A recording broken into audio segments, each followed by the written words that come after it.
जी माती परीक्षण करून हिला जे माती परीक्षण जे रिपोर्ट आले त्या रिपोर्टच्या मार्गदर्शनानुसार मी ज्याला जे खत व्यवस्थापन जे केलंय त्यामुळे इतक्या 27 ते 28 दिवसाच्या कालावधीमध्ये अशी सारखीची पोझिशन मी पहिल्यांदा 15 ते 16 वर्षात पाहतोय.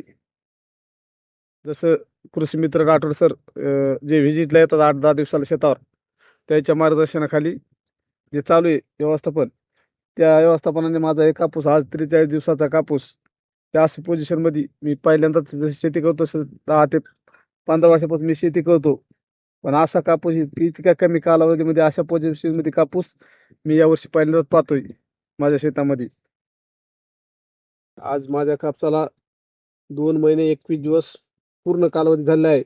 त्या कालावधीमध्ये मला जवळजवळ कापसाच्या पोझिशन मध्ये एकदम चांगली क्वालिटी वाटत आहे. कापसाला आज रोजी 40 ते 45 बोंड पकलेले आहेत आणि 100 ते 125 पात आज ऑलरेडी झालेला आहे.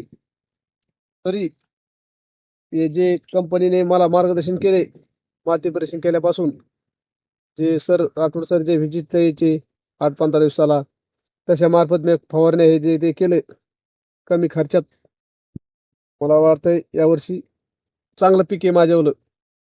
आणि असंच प्रत्येक शेतकऱ्यांनी माती परीक्षण करून आणि शेती हे करायचे पूर्ण नियोजन करावे. माती परीक्षण करून खत व्यवस्थापन कीटकनाशक व्यवस्थापन जर असं केलं तर शेतकऱ्यांना नक्की याचा फायदा होतो. हे मला आजच्या कापसाच्या पोझिशन जाणून आले.